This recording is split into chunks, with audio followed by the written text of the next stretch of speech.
सभापति महोदय, प्रधानमंत्री श्रीमान नरेंद्र मोदी जी के नेतृत्व में ये सरकार निरंतर किसान के कल्याण के कामों में लगी हुई है और मैं आपके माध्यम से सदन को ये बताना चाहता हूं कि एमएसपी की दरें किसान को ठीक दाम देने के लिए लगातार बढ़ाई गई है। ये गलत आरोप लगा रहे हैं, सरकार की 6 सूत्रीय रणनीति है किसान को ठीक दाम। राजस्व नक्शे में हेराफेरी कर दलालों तथा अधिकारियों की मिलीभगत से किया किसान को भूमि से बेदखल। माननीय न्यायालय एवं एसडीएम मनासा में प्रकरण लंबित, फिर भी चला प्रशासनिक बुलडोजर क्यों। रामपुरा, नीमच, मध्य प्रदेश, दिनांक 27 जुलाई 2024। एक तरफ तो केंद्रीय मंत्री एवं मध्य प्रदेश के पूर्व सीएम शिवराज सिंह मामा संसद सत्र में किसानों के हित, कल्याण तथा सुरक्षा के संबंध में कसीदे पढ़ रहे हैं, वहीं दूसरी तरफ उन्हीं की पार्टी की सरकार में दलालों तथा अधिकारियों की मिलीभगत से राजस्व नक्शे में हेराफेरी करके एवं माननीय न्यायालय में प्रकरण विचाररत रहने के बावजूद किसान के खेत पर खड़ी फसलों एवं बगीचों पर बुलडोजर कार्यवाही कर किसान को उसी की कृषि भूमि से बेदखल कर दिया गया। हम बात कर रहे हैं जिला नीमच अंतर्गत रामपुरा तहसील क्षेत्र ग्राम हरिपुरा निवासी नरसिंह पिता हरजी गरासिया फरियादी किसान की, जिसके द्वारा स्थानीय पुलिस थाना रामपुरा में एक शिकायत दर्ज कराई गई। फरियादी किसान नरसिंह के अनुसार विपक्षी दिनेश पिता मांगीलाल परमार निवासी रामपुरा, जिसका हालमुकाम नीमच में आदिम जाति कल्याण विभाग में शासकीय कर्मचारी हैं, विपक्षी दिनेश द्वारा ग्राम हरिपुरा में फरियादी नरसिंह की स्वामित्व कृषि भूमि सर्वे नंबर 391/4 रकबा 0.320 हेक्टेयर साबूबाई पति नरसिंह बंजारा के नाम दर्ज है, जहां सोयाबीन की खड़ी फसल सहित संतरे का बगीचा भी था, पर अपने शासकीय कर्मचारी होने का फायदा उठाते हुए विपक्षी दिनेश द्वारा दलालों एवं अधिकारियों की मिलीभगत से राजस्व नक्शे में हेराफेरी करके गत दिनांक 25 जुलाई 2024 को बलपूर्वक खड़ी फसल एवं बगीचा नष्ट करके हमें हमारी कृषि भूमि से बेदखल कर दिया और विपक्षी दिनेश को कब्जा दे दिया, जबकि उक्त मामले में प्रकरण माननीय न्यायालय मनासा तथा एसडीएम मनासा में अपील विचाररत है। बावजूद इसके राजस्व विभाग रामपुरा द्वारा ये जबरन कार्यवाही की गई, जबकि फरियादी की गत दिनांक 26 जुलाई 2024 शुक्रवार को एसडीएम महोदय पवन बारिया के रामपुरा कोर्ट में अपील तारीख भी नियत थी।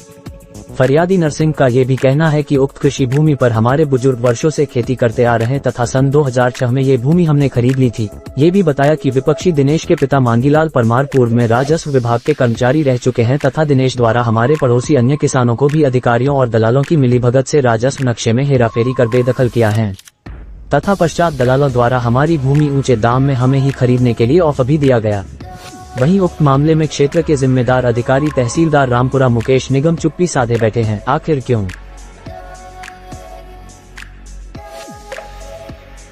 नरसिंह पिता हरजी बंजारा।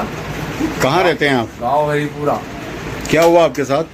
मेरे साथ यह हुआ कि मेरी पत्नी का नाम से 820 सारी जमीन है और 391/4 में नक्शा हेरफेर करके मुझे 60 साल से आदिश था और माँ मेरा कुआं है और मुझे कल मतलब राजस्व विभाग ने कब्जे से बेदखल कर दिया गया। मेरी 100 पेड़ संतरे के तोड़े और अंदर छोटी सोयाबीन खड़ी थी, उनको भी तोड़ दिया गया।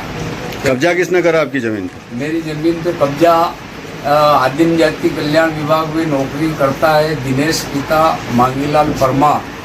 कहाँ के रहने वाला है? ये अभी हाल इंदिरा नगर MS कॉलोनी 56 में रहता है और उसने राजस्व विभाग के अधिकारियों से मिलावट करके और मेरे को कब्जे से बेदखल कर दिया गया है और जबकि इन्होंने नकदी करवाई, उस टाइम पर नक्शा हेरफेर करके करवाई और जब मैं वहाँ काबिज हूँ, मेरा कुआं पक्का बना हुआ है और उसके बाद में भी जब इन्होंने आदेश किया तो मैंने अपील की तहसीलदार साहब से 10 दिन का समय दिया और उसके बाद में 10 दिन के पहले मैंने 16 तारीख को एसडीएम साहब को अपील करी आदेश रुकवाने की, तो उसका निराकरण नहीं हुआ। उसके पहले ही उन्होंने 22 तारीख तक स्टे था और 23 को फिर हमने वकील ने और हमने दायर करी अपील कि हमको 3 दिन का समय और दिया जाए और एसडीएम साहब का निराकरण हुआ जाए। 26 तारीख हमारी तारीख है, उस तारीख तक रोका जाए। तो उन्होंने कहा ये आदेश नहीं रुकेगा और इस पर कब्जा हटाया जाए। इस मामले में आपने कहाँ कहाँ कार्रवाई की है? ये मेरी पत्नी का नाम से जो जमीन है उसका दावा चल रहा है मनासा सिविल कोर्ट में। ये सिविल कोर्ट में चल रहा है।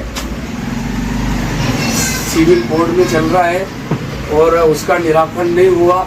और उसके बाद में जो अभी अपील की थी वो एसडीएम कार्यालय में की हुई थी, तो उसका निराकरण भी नहीं हुआ। मतलब कोर्ट में केस चलने के बावजूद भी, निराकरण होने के बावजूद भी इन्होंने आपको बेदखल कर दिया। हाँ, अभी निर्णय नहीं हुआ कोर्ट से, कोर्ट से कोई निर्णय नहीं हुआ और एसडीएम साहब के यहाँ जो अपील हुई थी उससे भी उसका कोई भी निराकरण नहीं हुआ। आज लास्ट 26 तारीख थी जो मेरा वकील गया है करने के लिए, और मैं दिमाग से अस्त व्यस्त हो रहा हूँ कि मेरी जमीन पे हुआ पक्का खुदा हुआ था। आप क्या चाहते हैं?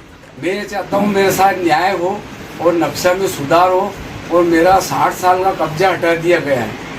आप मीडिया से क्या चाहते हैं? अब मैं ये चाहता हूँ कि मेरी जमीन का कब्जा वापस मिला जाए, और बाकी इस राजस्व विभाग के जो अधिकारियों ने जो नक्शा हेरफेर किया वो आदिम जाति कल्याण विभाग के अधिकारी की जांच होना चाहिए।